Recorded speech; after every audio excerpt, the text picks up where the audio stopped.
Que l'on parle des forces aériennes, terrestres ou maritimes, l'armée est aujourd'hui le plus gros recruteur de l'Hexagone, Clément Le Saffre. Oui, 26 000 embauches cette année, un chiffre stable. 10% des effectifs des armées sont renouvelés chaque année, car on s'engage pour des missions de 4, 8 ou 20 ans. Les carrières ne sont pas forcément très longues, avec un âge de départ moyen de 33 ans, mais tous les profils sont acceptés, du décrocheur scolaire au doctorant. Surtout, les militaires passent 20% de leur temps en formation, rappelle Nathalie Tourniol-Duclos, directrice adjointe au DRH du ministère des Armées. Nous recrutons pour être militaire de rang sans aucun diplôme, mais nous avons aussi des écoles qui permettent en quelque sorte de refaire un petit bout de parcours scolaire. Et vous allez trouver aussi une formation qui permet de grimper ce qu'on appelle, nous, l'escalier social.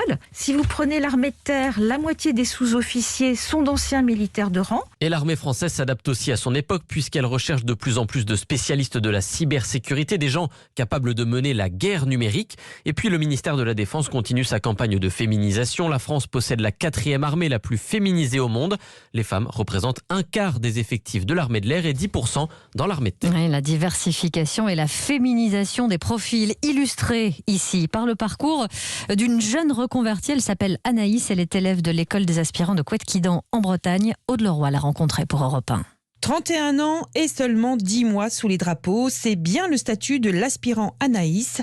Cette jeune femme au sourire éclatant s'apprête à devenir chef de section, à commander et non plus à manager, comme on dit dans la vie civile. J'ai un master en management ainsi qu'une licence en pharmaceutique et j'ai travaillé pour une entreprise du CAC 40 dans le milieu hospitalier pendant 6 ans avant de m'engager. Je ne me retrouvais plus dans les valeurs de mon entreprise. La stratégie business avait complètement changé et ça ne correspondait pas. Un changement de vie radical après un déclic, les attentats du 14 juillet 2016 à Nice, où elle est alors présente. Ce sont des actes que je ne comprends pas, mais vraiment, qui me sidèrent.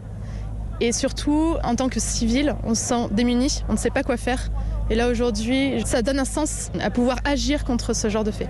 Servir la France, ce rêve est partagé par un de ses camarades, Pierre-Luc, qui lui a laissé son métier d'ingénieur en aérospatial à Toulouse pour endosser l'uniforme à 28 ans. Le recrutement dans l'armée, on en reparlera tout à l'heure entre 13h et 14h sur Europe 1, émission spéciale de La France Bouge avec Elisabeth Assayag et Emmanuel Dutheil.